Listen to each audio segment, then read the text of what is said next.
Hello, everyone. Welcome to the first session of the 2019 World Without Orphans Forum. Woo! Good, I love that energy. We're going to be learning so much together in the next few days, and so it's great. We want to start out with a bang. We're so glad that you came to join us for our discussion on this incredible new tool and how to use it. So this session, if hopefully you're all here for the right one, is using the World Without Orphans Road Map. And really the question we hope you're coming with is, how do I join the World Without Orphans movement, or how can I further progress in the country that I am working in? Because those are the questions we're hoping to answer with the roadmap, and that we're hoping to answer today as we highlight some of the key concepts that you'll find there. So the structure of today's workshop is we will spend some time. I will be asking some incredible leaders here some questions, and then we're going to allow you to take some time to gather in regions and talk about what areas of the roadmap will be specifically helpful for you right now. So you really can leave this place. Our hope is that you can leave this place knowing how elements of the roadmap can help you when you leave on Monday morning, whenever you're leaving. So first I want to introduce our incredible group of leaders and experts and just people who are just servants and prayer warriors and really serving World Without Orphans. It's an honor to recognize here with us we have Karmen, who is the principal leader of World Without Orphans, and Lubo, who is Mr. Collaboration, I think as they call him. But officially he is the national team lead, and he works out of the Czech Republic.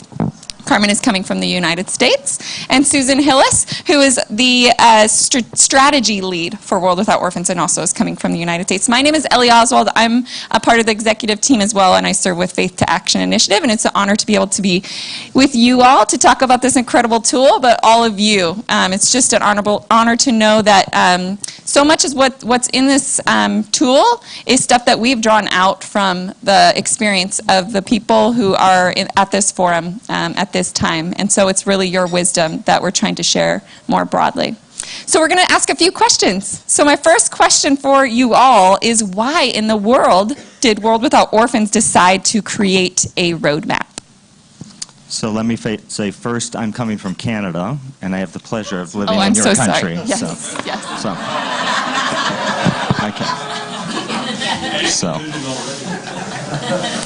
So we've been on this journey. It's been almost a decade for World Without Orphans, and it's been wonderful to see this come together, because for the last 8 years we've been saying we need a toolkit. We need a toolkit. We need to resource people with the right information, and but in the last 2 years we just started to talk about, why is it that we don't see a World Without Orphans? What are all of the pieces that are needed to see that? And you see, what we saw good work in some areas, but then other areas that were missing in Ukraine.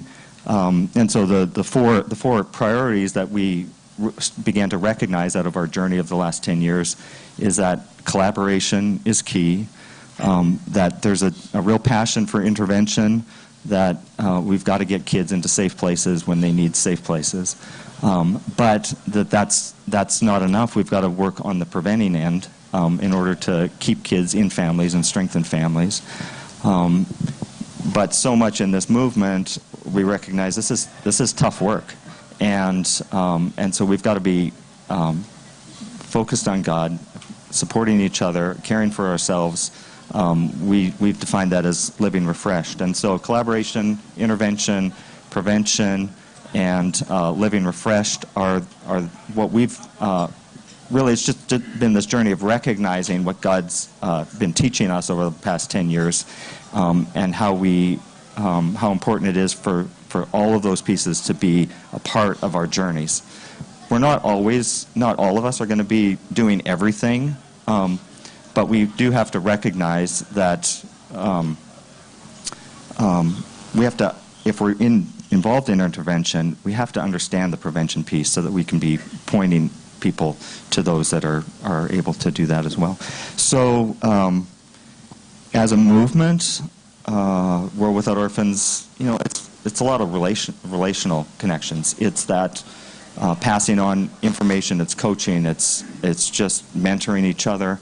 But it kind of sometimes feels like that game of telephone where you say one thing and then that gets passed on. It's a little different and not quite what you meant. And so that was one of the reasons that we really wanted to come back to some core material that would resource you as you're trying to pass on information and equip others.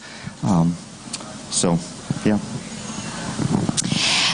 So as we saw, the Lord just really having an accelerated time frame, because when we met for the first time 3 years ago here, there were only 8 countries with active without orphan movements, and now there's nearly 80 that either have active movements or partners in the countries wanting to begin movements. And so as something has happened so quickly, we have countries, contacting us all the time, saying like, "What do we do? How do we start? What makes things go well? What makes things not go well?"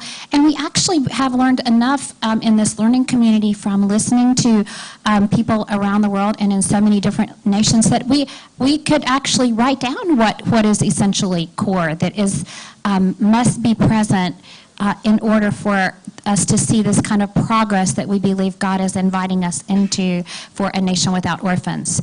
So we began to dream about what would happen if we could put in one lean resource what would be essential for any group starting a Without Orphans facilitation team and movement in their country. Or maybe you're halfway down the road, or maybe you already are almost there, but there isn't quite everything yet covered. And so that really motivated us. Is just, we do see that we're on the journey together, and the most important things that are going to happen after you leave here. So if you can have a resource to help you access, a lot of downloadable links are absolutely free. The best ones in the world, honestly, are available here. We've really been very careful to select what we believed would be essential for all of you from what we've learned from, I think, Christian leaders, from scientific leaders, and just from the movement of the Spirit of God in the countries where all of this began. Great. One of the things we like to say is it helps people not make the same mistakes as others, but to make new mistakes that we can learn from. Susan stepped into this a little bit, but what is the roadmap based on? Where does this stuff come from?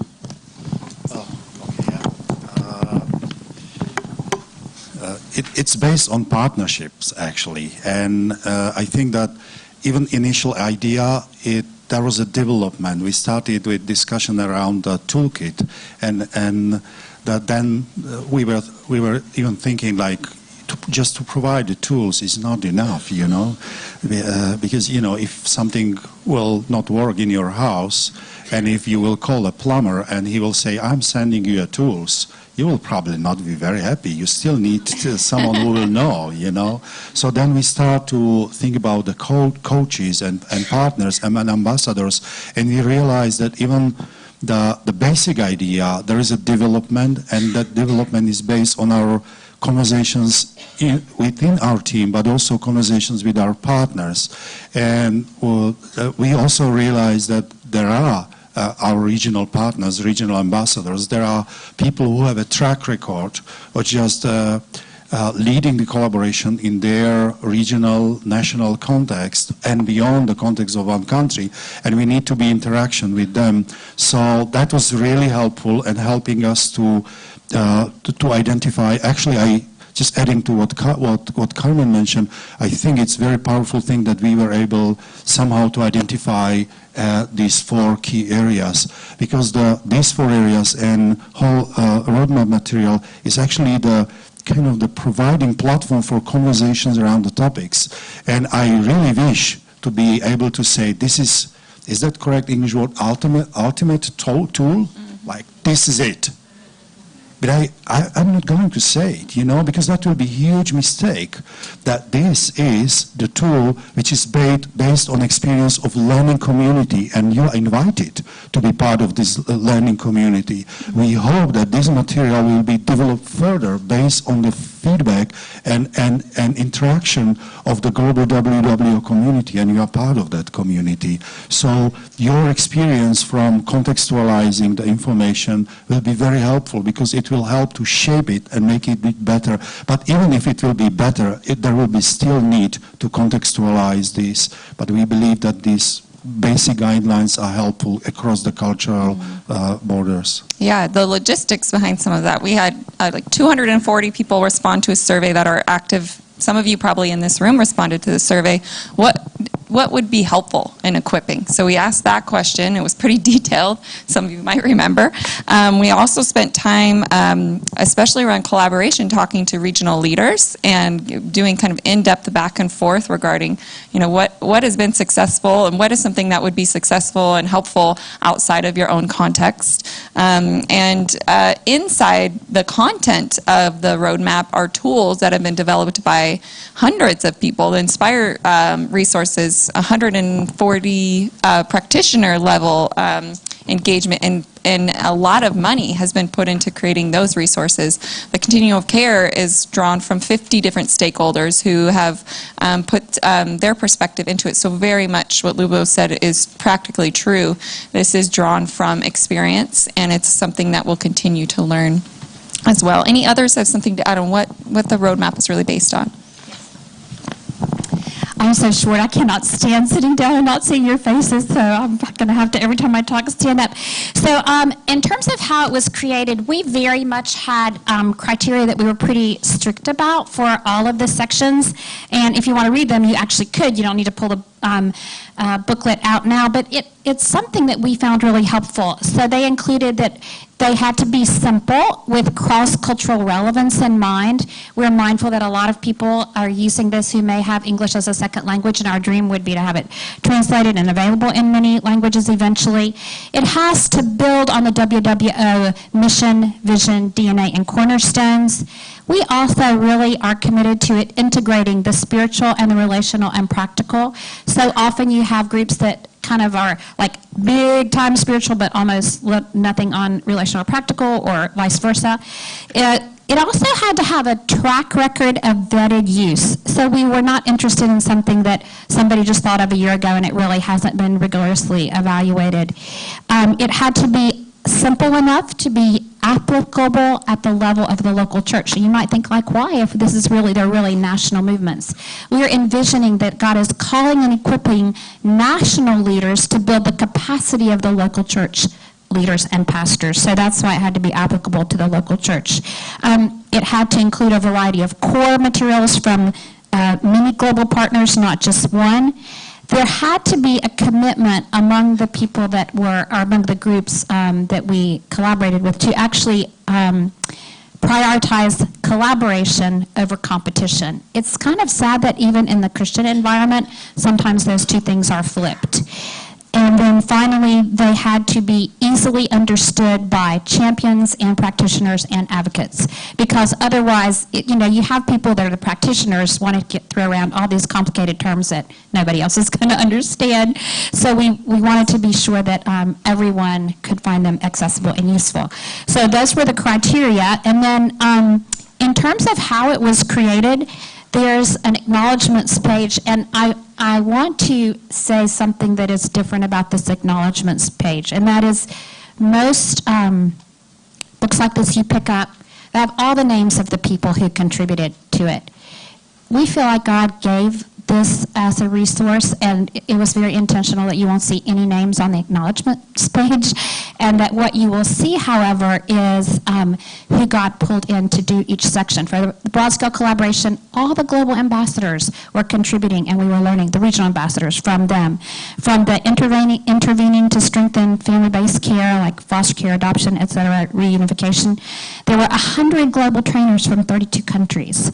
From the preventing orphanhood and vulnerability, what we really learned from the Inspire package that some of you are familiar with, it was created by the top leaders of 10 global scientific agencies, including the place I work, Centers for Disease Control, but others.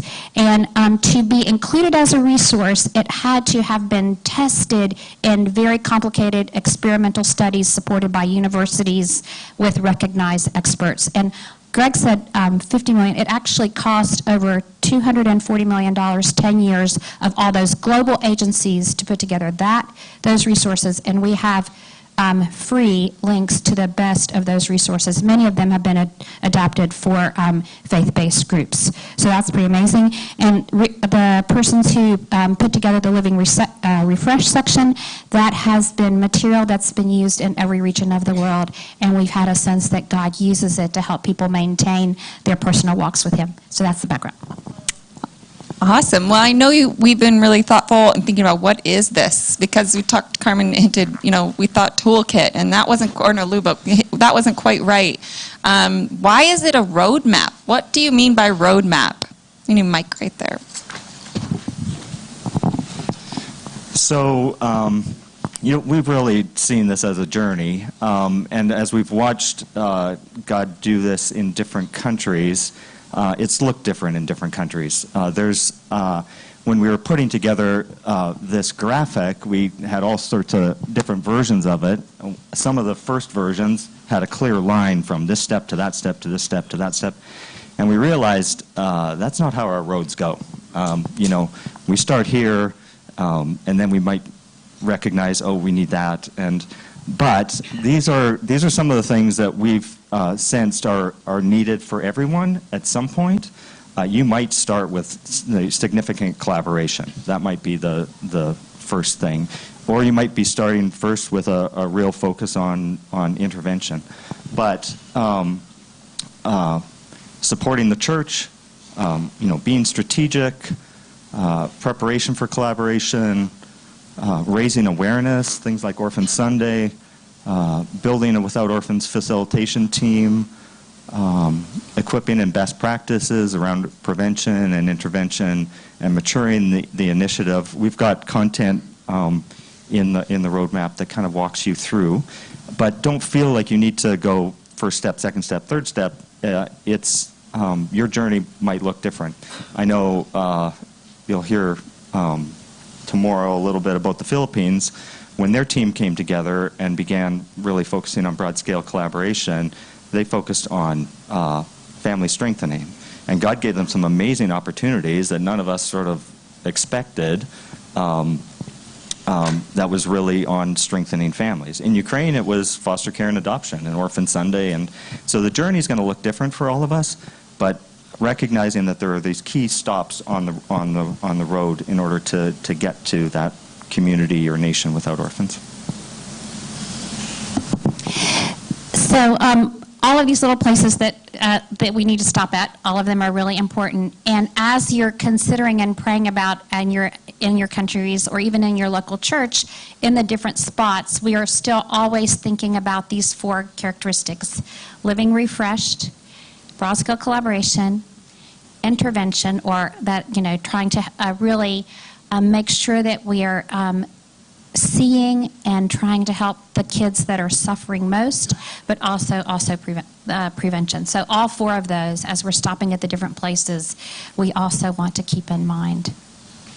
Yeah, I love the imagery of a road map, because a map, doesn't tell you where to go. I guess nowadays on your phones it does. I'm thinking of a real roll out map.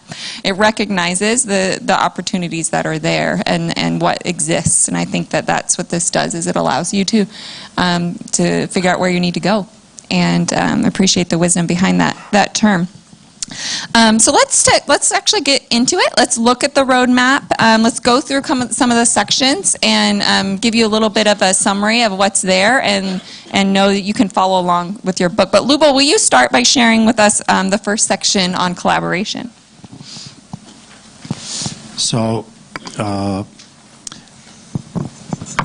there is many people who collaborate intuitively, and probably you experience this in your life, that you do the thing and somehow intuitively, and only then during the Sunday preaching you realize that there is there is a logic, there is a biblical logic behind what you are doing, and you realize that what you did intuitively could be multiplied, and you can teach it because there are principles that are connected with the Word of God, and so it is not only you who do it intuitively, because you may be gifted in this area, but if you will just recognize these principles, you can teach your team, or you can teach your church, or you can teach your community those principles. And so the broad-scale collaboration is actually just recognizing some of those key principles. And Karmen described our struggle and journey to make it clear whether we would like to draw a line. This is the step 1, this is the step 2, this is the step 3, and we realize that we need really humbly accept that God is doing things in His unique way in different cultural contexts. Nevertheless, that we saw that the identical principles are applied, biblical principles, in every context. And one of the key things which need to be mentioned is also, and probably someone mentioned that today in the morning, that God's method is person. So this material in itself, without your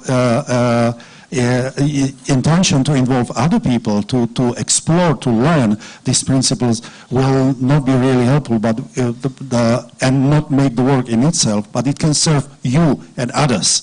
So you see that this basic idea that even when we have a good vision for our individual organization, we probably may go the many different directions, but deep in our hearts there is a desire to see the kingdom of God impact and to see the broad-scale collaboration and transformation on the level of society. And then we need to move from really just bringing, as I mentioned today in the morning, just trying to bring our own answers, to come together and to ask the questions, is there something bigger God calls us to do? And what are the practical steps we need to take in order to know how to collaborate? For example, the facilitation team role, assessment of the needs, strategic planning.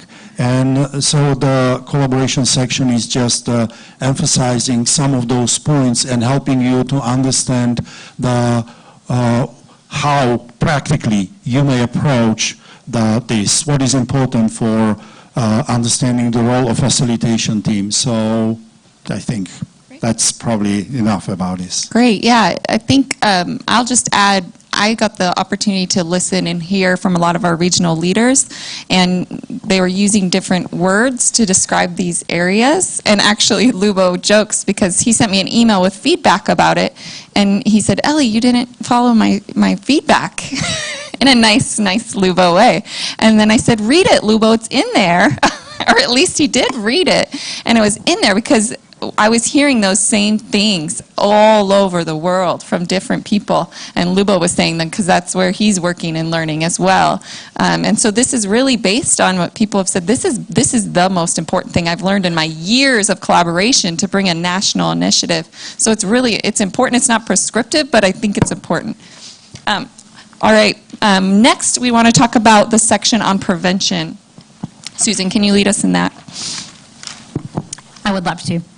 So if you want to, great. So you see this bridge icon here, and it's very intentional. And if you remember Ephesians 1:17, Paul is praying, Lord, that you would please give us a spirit of wisdom and revelation and the knowledge of you. And when we think of wisdom, we think of the wisdom of scriptures and the wisdom of science, and revelation, the revelation of the Holy Spirit. And so this bridge, prevention, always is carrying all three. And as believers, we have full access to the scriptures and to personal hearing from the Lord through the Holy Spirit. And we also now are wanting to benefit from the best of science about how to prevent orphanhood and vulnerability. And we know from studies around the world that the root causes of orphanhood and vulnerability are primarily violence against children, physical, sexual, and emotional abuse, and also poverty. And so if you want to look with me for a second at page 6, if you look at the contents of that section, the section is called Preventing Orphanhood and Vulnerability by Addressing Violence Against Children and Poverty. But There, we know, if you look at just the section number 1, we know it's pretty shocking. In 2016, for the first time ever, a study was published in the medical journal Pediatrics that shows 1 billion children, 1 out of every 2, experiences serious violence, abuse, neglect, or exploitation every year. And so we're believing that God is wanting us to see what is so often invisible. We have a tendency to see the kids in institutions pretty clearly, but sometimes we're not seeing the kids suffering in families or even outside of families on the streets. And we're believing God is wanting us to see what he sees and to benefit from the opportunity to strengthen prevention. So next slide, please. So again, what we're wanting to do, you'll notice this from the roadmap, and from the animation. How many of you liked that animation last night? Raise your hands. Oh, I cried when I first saw it. You can, anyway. So we've been talking for many years about, wouldn't it be a lot better to pull children out of the river, like keep them from falling in instead of waiting until they get into all these currents and fall over the waterfall and need to be saved. So we want to protect them, and one of the ways to protect them is having this bridge. So you may have said, like, what is this Inspire thing Susan keeps talking about? I don't know what it is. So there is a global package. It's freely available online in 10 different languages. All the links are there. But the group of scientific leaders across 10 organizations that don't collaborate usually, UNICEF, CDC, UN Office of Drugs and Crime, the World Bank, etc. All of those groups collaborated, top scientists from those groups, to agree we're going to try to discern if we can see what we believe the best research shows works to prevent violence, and then if we can agree, we are together going to publish a co-branded, same language resource with that all the world can use. So Inspire is just an acronym, and the I means implement and enforce laws. We were hearing this morning how important those laws are. N is norms and values have to protect children and families. S is safe environments are critical.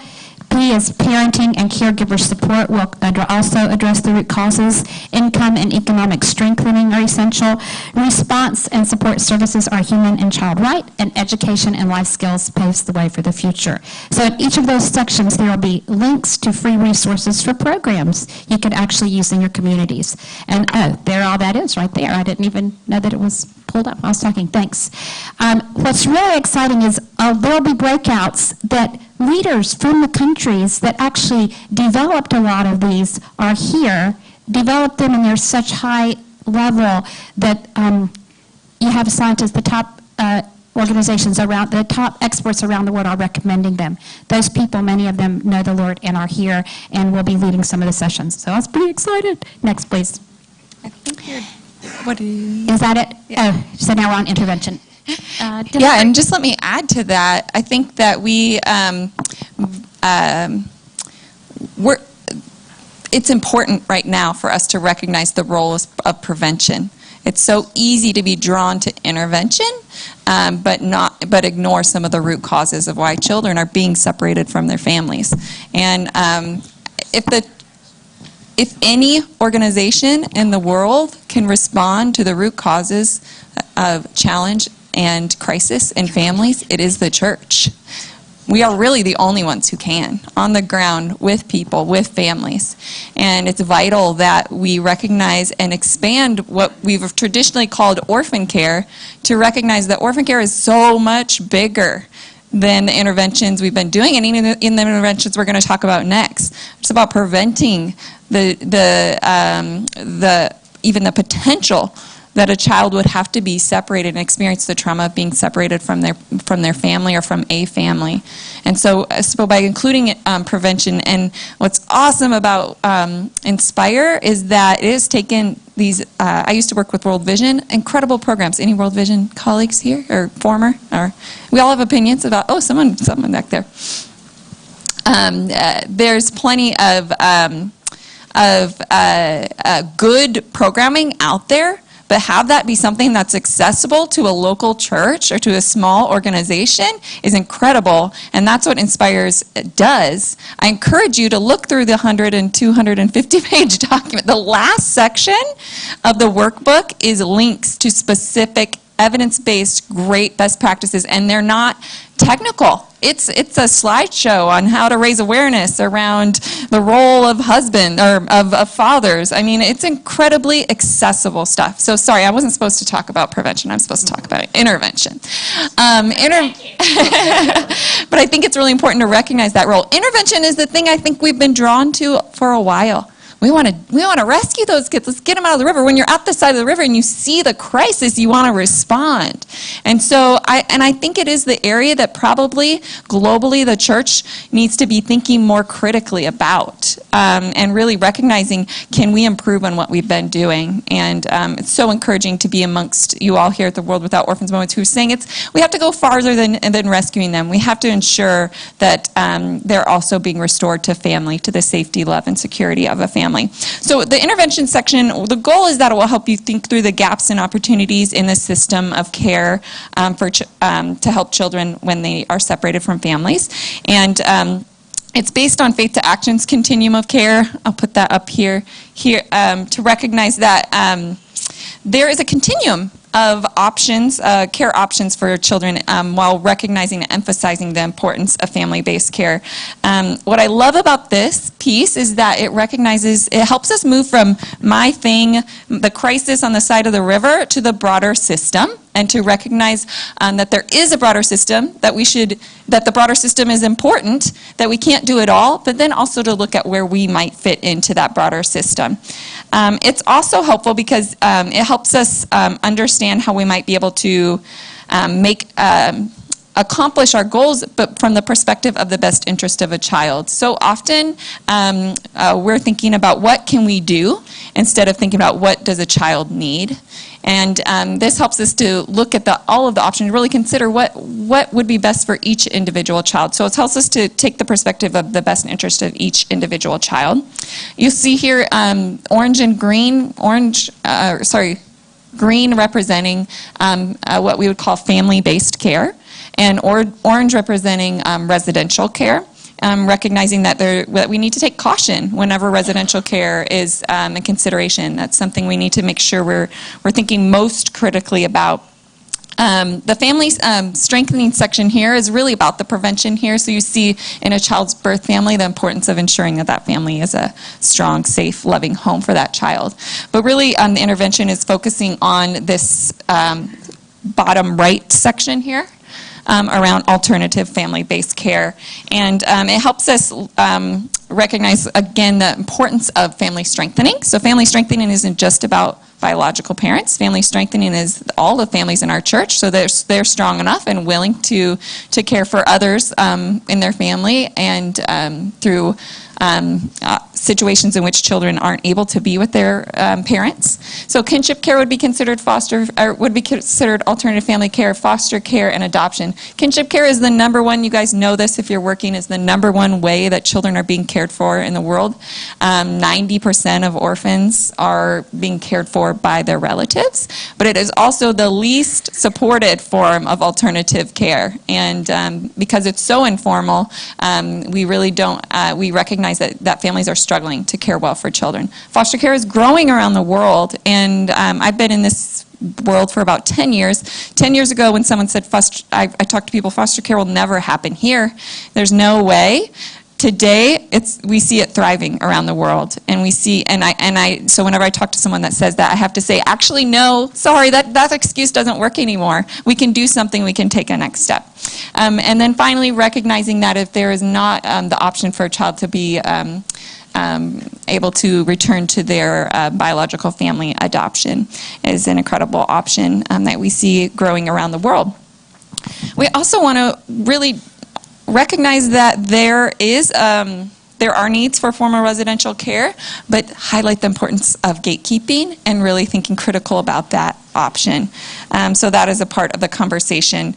And really in all efforts, you see at the bottom, transitioning a child to a stable family as soon as possible.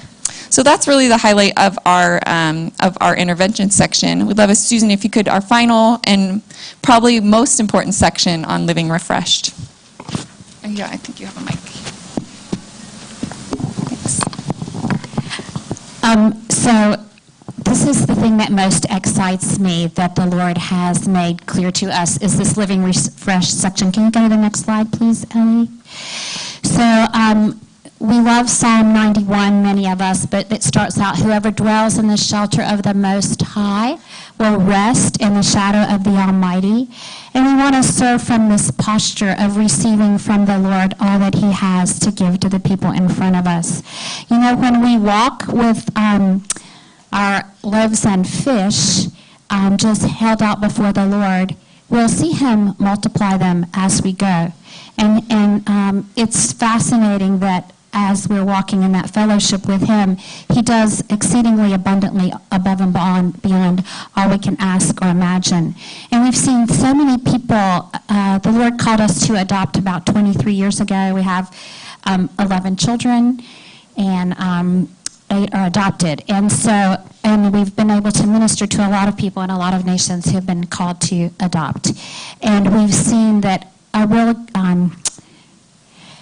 if we had to say the most, my husband and I, the thing that has been most critical about how healthy the family has stayed has a lot to do with are the mother and father really maintaining their own walks with the Lord and their family priority and their marriage priorities. And so as we've seen so many people, servants of God, burn out, we're just so committed to refusing to accept that and to wanting to make resources available to the servants of God called by the heart of God to love the children of God for the glory of God, so that we remain strong in him. I'm going to talk a little bit about this section, but I want to share something with you first. And that is, I think as we learn that we need to see Jesus in the orphan even more than the orphan needs to see Jesus in us, that allows us to even understand that happens more and more as we are living in our own intimacy with the Lord. You know, Romans 5 says, and the love of God has been poured out in your hearts through the Holy Spirit who was given to us. Have you ever tried to pour something into a cup when the person that had the cup was moving it as you were pouring? It just doesn't work. You have to, if the love of God is going to be poured out into my heart by the Holy Spirit, I have to have some time of stillness before the Lord to receive that pouring out in order for it then to go through and minister to others. So let's go ahead now then and look at page 7, the spiritual care part of it. The first section is called Secret Place Ministry, and I often think the secret place is the secret. So if we're really wanting to live this life that is characterized by fullness and overflow and having what is needed for people around us, God invites us to that. The second part, it's interesting, spiritual care has to do with our receiving from the Lord, but it also has to do with making sure that our emotional cups are full. So there's a section on that. Then relational care. So many Christian leaders get so busy serving and even receiving from the Lord that we X out of our own lives any time for friends. But we really need to have those Pauls and Barnabas and Timothys and friends in our lives. So there's a section on that. Then practically, we definitely need to make sure we're sleeping and exercising, etc. Then caring well, prioritizing the essentials. That has to do with making sure that we don't get so busy serving the Lord that we neglect those people in our own families that God has called us most to love. And then the last section on the journey to hear the Father's call. If you've been around me very long, you've probably heard me say this, but I'll go ahead and say it again because I think it's helpful. But it is this idea that we're really not asking anyone here or anyone anywhere to, as a Christ follower, respond to the need, but to respond to God's call. Because if we're responding to the need, typically we trust in ourselves to meet the need. And if we're responding to the call, we trust in God to actually meet the need that he's called us to respond to. So that's the first step. And a lot of people start really well with that step. But there is a second step.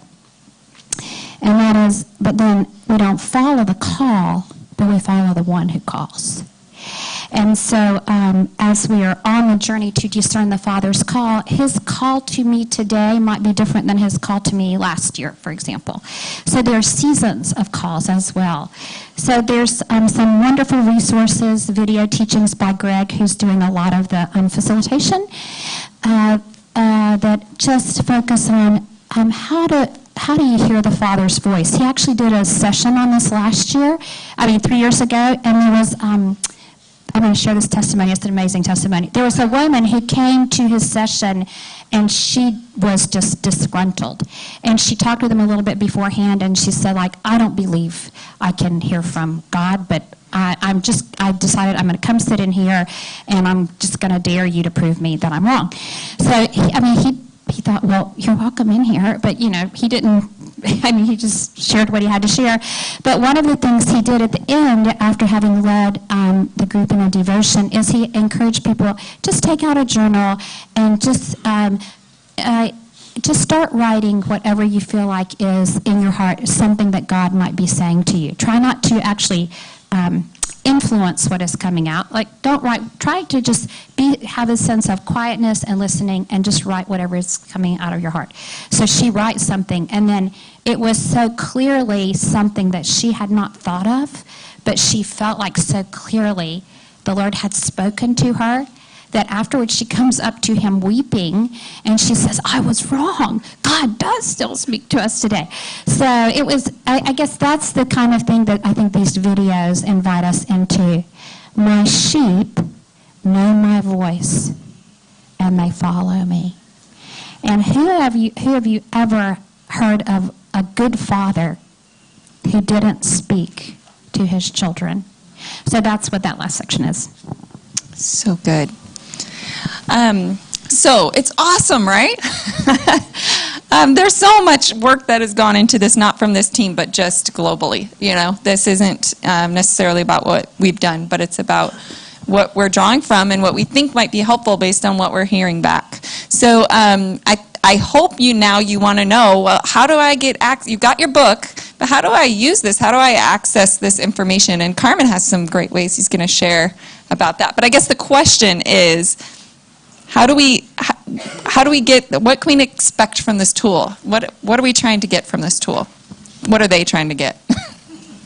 Got it, Karmen? Yep. So, Susan talked before about the criteria for choosing the resources, and we kept it to a pretty minimal amount of resources because we wanted them to be the best. And so in the booklet, I think there's maybe 35 links, and some of those links would have significant amount of resources. Some of them would be pretty simple, but also we realized that you have a 80-page booklet. Not everybody's going to just naturally sit down and read this 80-page booklet, and we want to make it accessible. And so what we've developed is, besides those links in the booklet, we're just beginning to try to develop a digital tool that will make this simple for you to share this information with national church leaders, with believers in your country, and help them identify what are the resources that are best for them on their journey. Because not everybody's going to sit down and read the whole thing. People in this room that are engaged significantly, that's one thing. But how do we help national church leaders, Christians in your churches, just access the core content that would be good for them to understand?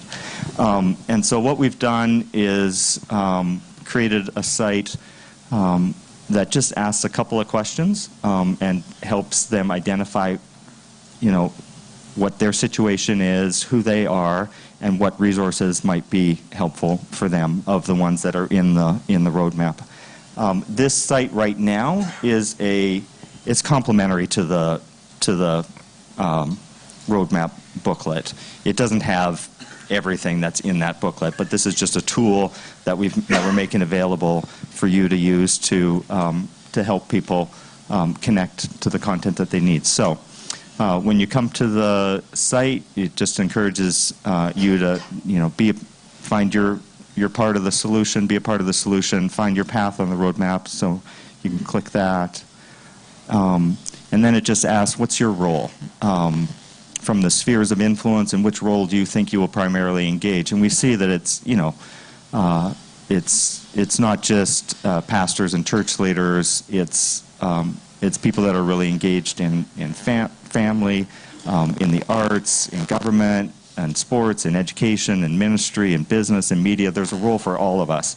And that's one of the truths that we've recognized from our World Without Orphans journey, that this isn't about, it's not just about the local church, it's about Christians in every sphere. And as we work together, there's so much more impact. So they can identify, why don't you choose? I'm a former pastor. There you go. Ministry. There you go. Ministry. All right. And so then the next question is, how broad is your vision? Are you focused? In your local community? Are you a pastor that would be, wanting to equip your people in your church, or are you thinking bigger? Are you thinking about in your broader community, regionally, nationally? So if you want to choose the regional. And so then it's... Show me. There you go. Did it take you there? I think it's transferring data. Is our internet There working? we go. Got it. So then, and this is going to be a work in progress, and we're going to be asking for your feedback and things that we can add. This went live yesterday, so this is a new journey for us. But basically, of those resources that are listed in the roadmap, for those that are focused regionally or nationally, we really tried to identify what are the tools around collaboration that are going to be most important. And so you can, we're also going to be building in more information about some of the steps that you can take, not just listing the resources, but this is first step here. Elli, if you want to go back to do another one, sure. Who should I be? Well, you can still be a pastor. Well, Maybe a family's family. fine. That's good. I'm also that. So then if you are, even just focused on your own family, looking for resources for that, or you're thinking locally, then it's going to ask you more about, are you feeling drawn to pull kids out of the river at the waterfall, those children who are social or legal orphans living outside of family care, or are you more interested in prevention? What in your context, are you focused on those children who are within a family but are suffering serious abuse, neglect?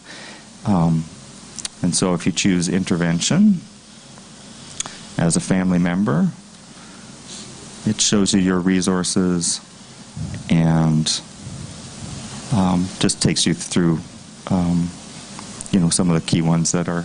And, if you choose sports, you're probably going to come up with one or two resources. If you choose ministry, you're going to come up with a lot more. But just a simple tool to help you engage people with what is core for them. And we will be very interested in your feedback about things that are missing, things that you think, well, I have a question, I really need a resource like this. So, Great.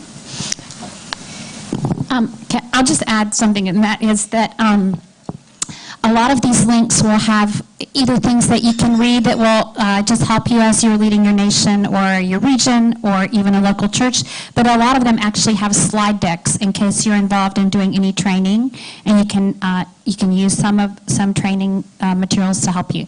Then I also wanted to mention and thank, because we're so committed to broad-scale collaboration, mostly this is our assembling what is really we have felt like the best of what's available from all these consultations with all these leaders around the world.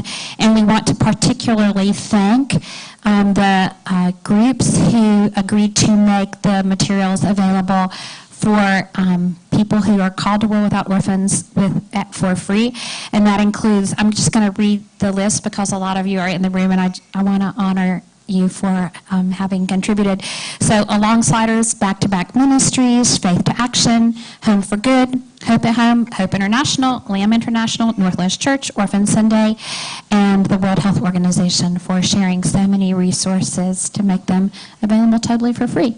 And then I think Lubo was going to add something. Go ahead.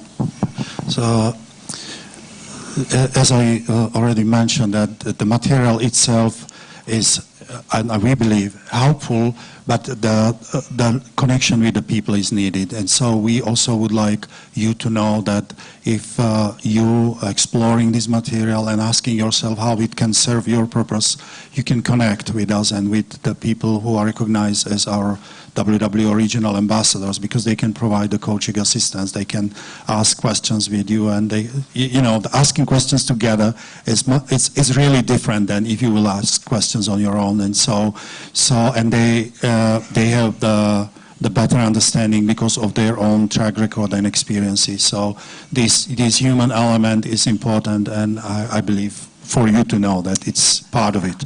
Yeah, this last question was, and so just stay there for a second, was I think people hopefully are inspired and encouraged, and but some people come here wondering, how can I be more a part of this movement? Okay. Or how can this movement continue to be a part of the work that I'm doing? And I think you've started to speak to that. Yes, I think I'm thinking about three categories of leaders in connection with the roadmap, and especially in connection with the World Without Orphans vision and movement. And the people who would like to explore where this journey will lead us, what this journey is about, how this journey will lead us to the vision when we are at the very beginning. The second category are people who have really interest only in one section, for example, collaborate. And the third category are people who are already involved, but their initiative or collaborative effort is reaching certain plateau, and they're asking questions, so how we can move forward, how we can just break the barriers and be more successful in just having an impact in our area. And I think that when I grew up, my dad, he was a manager in the post office transportation company, and I remember the time by time he traveled, and before he traveled, it was pre-GPS era, Stone Age. But I remember my dad sitting the evening before the journey, sitting at the kitchen table, and on one side he had a map, on the other side he was holding the pencil or pen and the white paper, and he was writing down the key points on his journey. And he was taking paper and the map with him. And then when he was on the journey, he explored the journey. And then when he was on the journey, he wrote a few little notes before the journey. And when he reached the certain points, he tried to understand, what is my next point? How can I move forward? And I really hope that for all these three categories I mentioned, that this material will be really helpful to move forward with impact and to serve. So. One thing I was supposed to talk about, and I forgot to say anything about it, thanks, Lubo, is what's the difference between this print copy you have in your hand and the digital copy? And you said a little bit about it. I want to say a little bit more. I think for all of you in the room, you can really benefit from both, because the print copy, if you just read it, will give you a sense of an overview of what would be the essential things to consider as you're moving forward with these four essential ingredients. And then you can begin to pray and discern, okay, what is God calling you to, and what is God calling your facilitation team to, and if you have one already, or if you're in a local church or you're praying about starting a facilitation team, it'll give you some sense of what are the options of how to start. So it'll give you the entire map, but it won't actually give you yet the plan. God will give you that. There might be, though, I think there's then a lot of use as you're going back to your countries. You have people that are going to be interested in something specific. So like you have a family at your church that's considering adopting, or considering, we would like to see if, I'm a business leader and I would think I would have the ability to do some mentoring of a poor family who actually needs some income options for income generation, and I could give that training and some principles. So there are people that you can say, oh, well then just go to the digital roadmap and begin to explore. There might be some things in here that you can use. So I think that knowing the whole picture is really helpful for all of you as leaders, but also being aware that there's these digital things that you can explore based on what you're most interested in. It's a really nice combination of the two. Great. Well, a resource is just a resource. I mean, I think, Lubo, I appreciate you recognizing it's about relationship as well, and I think that's what World Without Orphans is so good at. And the next 20 minutes, we want to be able to spend some time together and thinking critically about how this applies. We're going to split up into regions as we can, and we're going to take a look at the book you have in front of you, hopefully. If you don't, let me know, and I can try to scrounge one for you. And we'd love for you to come up with 5. I'm going to say 5. I was going to say 4, but I'm going to say 5. Things that you think, number one, if you've been in this journey for a while, that is key. Wow, I wish I would have known that, or that was so incredibly helpful. For most of us, what will be helpful? Is there anything here that really could be something I want to go and explore more about, specific to the work that we're doing in my context? Many of you are working at the national level, so specifically for my country. Do we have regional ambassadors here? Lubo, if you could raise your hands. And then I'm just going to have you tell me what region you're from and where you're going to stand, and people are going to gather around you, okay? So raise your hands again. Okay, let's start. Yeah, go ahead and start in the front right here. And why don't you tell us... South Asia. South Asia. Is that what you said? Yes. And where would you like to meet? Right here. Let's do this first table. All right, next. Southeast Asia. Southeast Asia. And then why don't you take this table right here in front of you? Yeah. And then I think I saw one more. Europe and Middle East. Middle East and Europe. Middle East and Europe. Why don't we be in that back corner? Raise your hands over here. Yep. Latin America. All of Latin America. Let's go up right up here. We need it. Yep. East Asia. Yep, let's do East Asia. I filled your table, so you're going to go one table back. Go to Africa representative. Please do. Yes. North America. All right, and North America, let's meet in this, somewhere in the back corner. Do we not have an African representative? Kingsley, could you represent Africa? Kingsley is our new regional ambassador for Africa. Welcome to the team. Kingsley, if you could, also, we'll be in that back corner. Okay, so the goal is to look at your packet. We would like for you to try to find something from each of the 4 sections, so you get a introduction to each of them. I've got a couple signals, something in the back I'm supposed to do. Sorry, what? Post-Soviet. Oh, did I miss some? Did I miss one? You want to join with Europe? Yes. Yeah, I think we... Okay. So this back region, sorry. All right, we're going to break, and then we're going to come back together, so you can't leave. But break, and we're going to spend a few minutes looking through. I want you guys to try to together find 5 things. Together.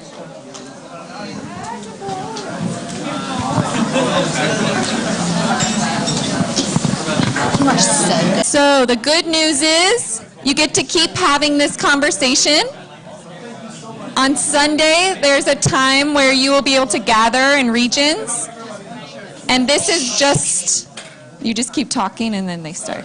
Then this is putting some seeds, and on Sunday, you're going to be able to gather again with your region and continue the conversation. So we knew this would not be enough time, and we know that you're going to learn so much in the next couple of days. So Sunday will really be a time, keep this in your heart, reflect on it, and continue to have that conversation on Sunday. But let's hear from each other. Let's learn across these continents. Let's see, we'll start. Do you guys want to start? The smallest, most, what group were you guys? East Asia. East Asia. What were some of the highlights that you pulled out?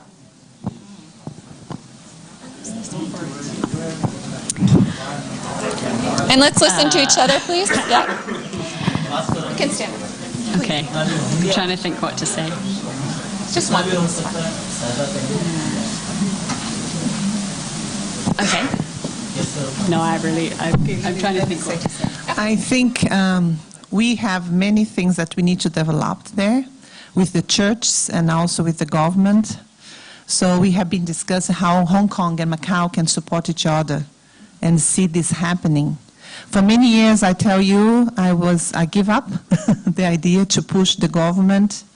But this morning, God started to do something. So maybe I've seen so many testimonies that people that didn't have hope, and then suddenly something happened. So I'm looking for the miracle to happen in Macau and China, because we want to see also China learn about that. Yeah, That collaboration piece. Let's go to this side. Can someone here share some of the pieces that you found you would think would be really helpful and important? Here, okay. You're chosen. In fact, I think we've got most of our time just focus on Nepal and hearing Nepal. Okay. But the good part is that we've got like 5 different nationalities here representing in this group. And so I think each of us are trying to focus on the aspect of what we've discussed. Was there one that you remember being mentioned that was helpful? It's about how far they are with their collaboration in their own country. Mm-hmm. Okay, great. And you guys talked a lot about Nepal, or just in general? In general. Okay. Great. Right here, Africa representative. Go ahead. You are out. Hello, Africa. So in Africa, we had a lot of conversations, and what we gathered is there's a lot of work that is happening in terms of different perspectives. One thing that was highlighted is the move away from the foster homes to reintegrating families, reintegrating orphans into families, and then also seeing how collaboration in terms of churches working with government, also working with academia, and trying to jointly resolve the social issues that are existing in Africa. So I heard things out of intervention and collaboration specifically. Is that, yeah, great. I've lost a mic. Where did it, oh, there it is. I stole it. You're ahead of me. Okay, hi. Yeah, hi, I'm Robbie from the Philippines, and we represent Southeast Asia. And I think an initial common theme for us two common themes have been broad-scale collaboration and living refreshed. From a collaborative standpoint, I think we generally agree that Southeast Asia has several big problems, like the Philippines is #1 in the world in terms of online sexual abuse. Thailand is #1 in terms of actual children getting abused, and so on and so forth. We've got that in the different countries, and we said we just can't handle it, and we need to help each other. So that's one. That also includes building teams, and I think we're excited about the fact that I have a little background, right, with like building teams, and they're looking for that too. So I think it's going to work really well. That's one. And number two, because of the size of our issues, we have a lot of fallout with our advocates. A lot are burned out, a lot are not doing well. In fact, around 70% of our pastors, I've learned, are not doing well, according to research from Barna. So we need that kind of self-care. So those are the two things that we're really looking at in Southeast Asia, at least so far. Collaboration. Excellent. Here we go. You guys. We are here like a post-Soviet, Eastern Europe, Central Asia, including Mongolia group.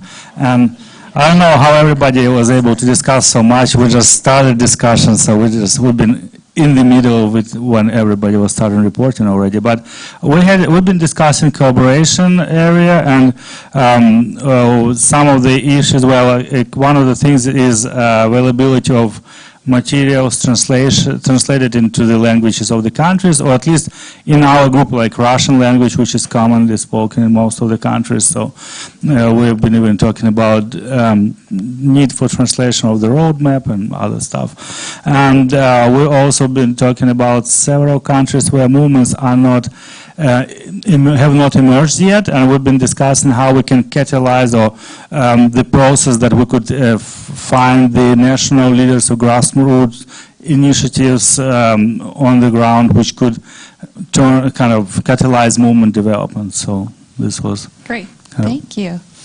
Here we go. Okay.